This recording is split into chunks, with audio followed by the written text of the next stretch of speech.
तो एक बार फिर से स्वागत है आप लोगों का चैनल पे। आज जैसा कि मैंने आपको बताया था कि मैं विजिट करने वाला हूँ जिंगल किड्स प्री स्कूल में, जो कि नेरल में है।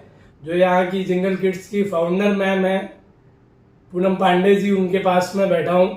तो उनसे आज कुछ सवाल करेंगे, कुछ हल्के फुल्के और कुछ तीखे सवाल जो स्कूल को लेके होगा, उनके स्कूल्स को लेके, उनकी जर्नी को लेकर के, और जो उन्होंने बहुत खूबसूरत स्कूल बनाया है उसके बारे में।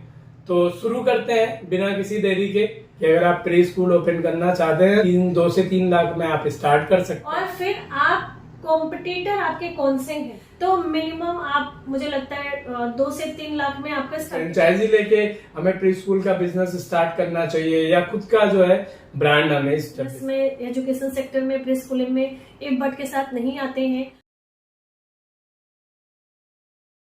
मैम, एक बहुत ही बड़ा क्वेश्चन है जो लोग देख रहे हैं और प्री स्कूल बिजनेस में आना चाहते हैं उनके लिए है कि जो इनकम ऑफ सोर्स होता है, जो इनकम का सोर्स होता है प्री स्कूल या स्कूल में, वो होता है एडमिशन। और मैंने बहुत सारे स्कूल को फेल होते हुए देखा है कि उनको प्रॉपर एक्सपेंसेस उनके आए हैं, एडमिशन उतने अच्छे नहीं आ रहे हैं। तो वो आपने कैसे किया? वो एक जर्नी है, आपने जीरो से स्टार्ट किया था। तो एडमिशन लाने के लिए आप क्या क्या चीजें करते हो या क्या चैलेंजेस रहते हैं, उसको आप कैसे सॉल्व करते हो?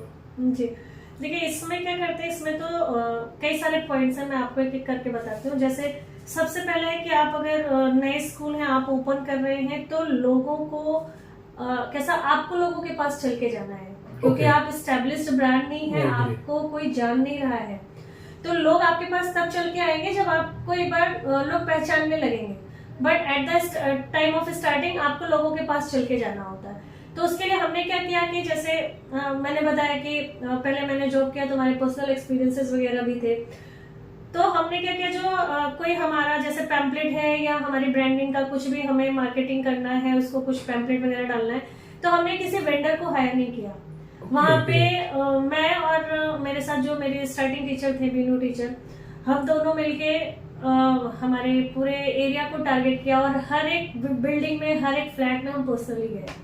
क्योंकि अगर वेंडर के हाथ में देते तो हमें नहीं पता होता है कि वो वहां तक, वो बिल्डिंग तक, वो फ्लैट तक वो रीच कर भी रहा है, नहीं कर रहा है। और बेसिकली कम्युनिकेट नहीं करते, वेंडर से पैम्पलेट वो डाल के आ गए। और वहां पे मुझे क्या लगता है कि उतना कंफर्टेबल कोई फैमिली भी नहीं होता है। जनरली घर पे लेडीज ही मिलती है, तो वो कंफर्टेबल नहीं होती है किसी स्ट्रेंजर के साथ बात करने। बट एक बार के लिए अगर लेडी है तो एक लेडी दूसरी लेडी के साथ कंफर्टेबली होती है, वो पैम्पलेट देखेंगे और एट द टाइम ऑफ उनका कुछ भी क्वेश्चन होता है तो तुरंत उसको हम उनको शॉर्ट आउट करके दे सकते हैं।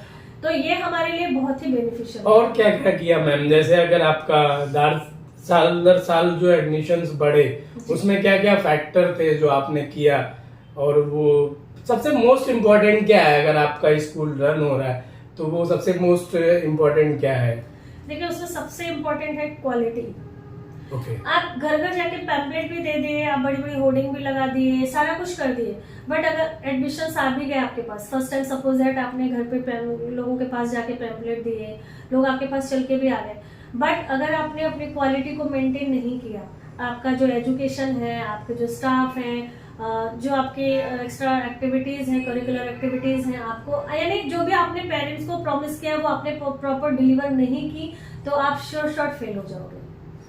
यहाँ पे इस बात को बहुत ध्यान रखने वाला है कि आपको अपनी क्वालिटी को मेंटेन करना है, पेरेंट्स के साथ में बहुत अच्छा रिलेशन मेंटेन करके रखना है। और जो आपका स्कूल का एनवायरनमेंट है वो बच्चों के लिए बहुत कंफर्टेबल होना चाहिए, कि बच्चे को खुद स्कूल से प्यार होना चाहिए, टीचर से प्यार होना चाहिए कि नहीं हमको जाना है, हमको वो टीचर ही चाहिए। तो ऐसा माहौल आपको करके देना है। यानी तो आपको माउथ पब्लिसिटी जो होती है वो definitely mouth publicity is 100% important. क्योंकि हमारे लिए आज तक की मैं मेरी जर्नी बताऊं तो हमारे कहीं भी बड़े होर्डिंग्स हमने नहीं लगाए हैं। जो भी हमारे एडमिशंस है, हमारे ब्रांड एम्बेसडर है, हमारे पेरेंट्स हैं, और हमारे सभी पेरेंट्स को मतलब a lot of thank you so much, क्योंकि हमारी यहाँ तक की जर्नी में उनका बहुत बड़ा हाथ है, बहुत बड़ा हेल्प है। जैसा कि मुझे पता है कि एडमिशंस आपके फुल हो गए इस साल में।